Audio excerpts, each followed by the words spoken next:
नमस्ते, प्रणाम। तो आप सब कैसे हैं? आशा करते हैं भाई लोग आप सब ठीक ही होंगे। आज हम बात करने वाले हैं खेसारी भैया के बारे में। जी हाँ, 3 बजे एक गाना आया है जिसमें गाना का टाइटल है पढ़े आवा पटना। उस गाने को आज रिलीज कर दिया गया है, आज शाम 3 बजे। जी हाँ, गाना हमने सुने, बहुत ही अच्छा लगा, आप लोगों को भी बहुत अच्छा लगेगा। स्पीड रिकॉर्डिंग पे आया है सॉन्ग। आप लोगों से विनती करते हैं, जाइए स्पीड रिकॉर्डिंग पर जाके गाना को सुनिए। भैया को ढेर सारा प्यार दुलार आशीर्वाद दीजिए। अखिलेश भैया गाना लिखे हैं, खेसारी भैया नेहा सिंह दोनों मिलके गाए हैं। इस गाने को बवाल कीजिए आप लोगों मिलके। गाना बहुत ही बेहतरीन वीडियो है, मतलब स्टूडियो का ही वीडियो है। खेसारी भैया मतलब जो गाना जो गाए हैं वही वीडियो भी है, छूटा है।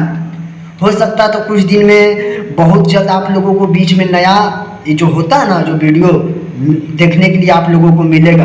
अभी स्पीड मतलब स्टूडियो वाला वीडियो है, स्पीड रिकॉर्डिंग से आया है। आप लोगों जाइए सुनिए और खेसारी भैया को ढेर सारा प्यार दुलार दीजिए।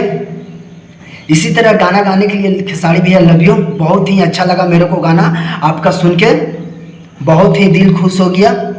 मिलते हैं भैया फिर आप लोगों से नेक्स्ट वीडियो में। जब तक इतना ही दीजिए अब इजाज़त, मिलते हैं नेक्स्ट वीडियो में।